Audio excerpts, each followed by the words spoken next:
sebagai salah satu negara tentang minat baca masyarakat Indonesia yang terbelakang dibandingkan dengan negara-negara lain.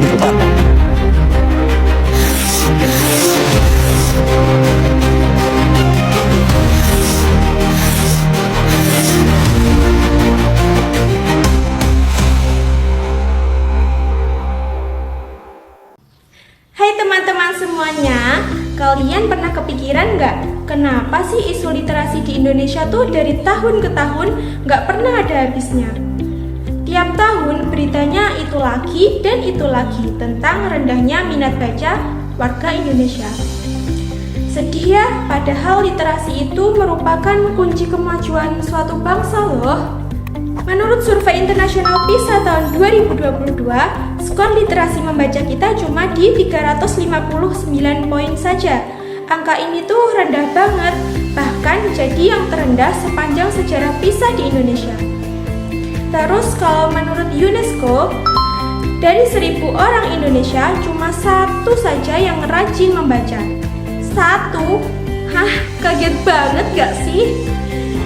Jujur kalau aku tuh kaget banget ya mendengarnya. Nah, kenapa sih dalam kemampuan literasi negara kita masih tertinggal jauh dengan yang lain? Yuk kita bongkar 3 alasan utama kenapa tingkat literasi di negara kita masih sangat rendah. Dari ketiga alasan utamanya, alasan yang pertama adalah kebiasaan membaca belum ditanamkan sejak dini. Coba kalian jujur, di rumah lebih sering melihat orang tua atau keluarga pegang buku atau pegang ponsel? Kebanyakan dari kita pasti banyak yang memilih untuk memegang ponsel. Kita sedari kecil lebih sering disuruh untuk membaca, bukan diajak untuk suka membaca.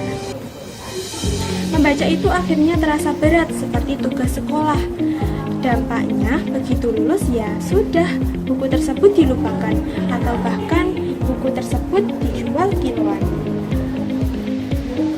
Kebanyakan dari kita dipaksa untuk membaca saat di sekolah saja, padahal budaya literasi harusnya dimulai dari rumah, dari kebiasaan orang tua yang mendongeng atau mengajak diskusi anaknya. Kalau di rumah buku dianggap asing, wajar kalau kita lebih suka hiburan yang sifatnya lebih instan seperti media sosial dan juga game online di ponsel daripada memilih untuk membaca buku. Alasan kedua adalah karena akses buku dan fasilitas yang kurang merata di Indonesia. Di kota-kota besar banyak ditemukan perpustakaan, tetapi di daerah pelosok seperti pedesaan, boro-boro perpustakaan, buku bacaan yang bagus dan menarik saja sulit untuk didapatkan.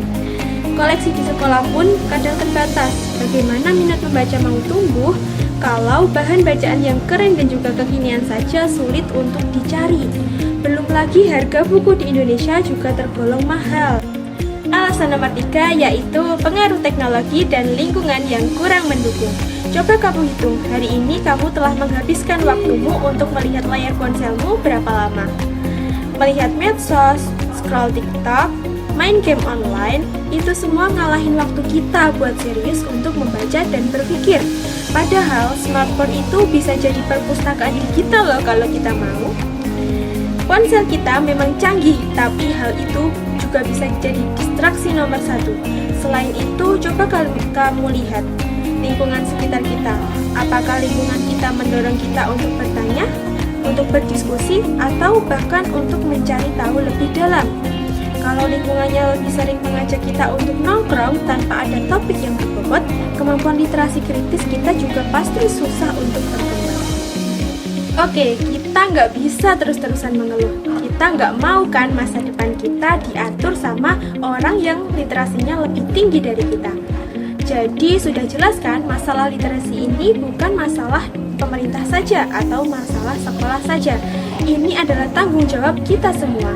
Literasi itu kekuatan buat kita, kekuatan untuk tahu mana berita hoak dan mana yang fakta, kekuatan untuk memilih pemimpin yang benar, kekuatan untuk melawan kebodohan. Dengan literasi, kita bisa melihat dunia lebih luas, membuat keputusan yang lebih bijak, dan menjadi pribadi yang tidak mudah ditipu. Jangan biarkan ponsel mengalahkan masa depanmu. Jadi yuk kita mulai dari hal kecil. Coba deh biasakan di waktu senggang kalian, jangan kalian gunakan untuk scroll media sosial, tapi gunakan untuk membaca buku atau artikel selama 10 menit saja. Karena satu paragraf yang kamu pahami hari ini, itu jauh lebih berharga daripada 1000 postingan yang kamu scroll dan kamu like. 1 jam membaca hari ini akan mengubah hidupmu 1000 kali lipat di masa depan. Ayo mulai sekarang juga, ambil satu buku, buka satu artikel dan temukan pengetahuan baru.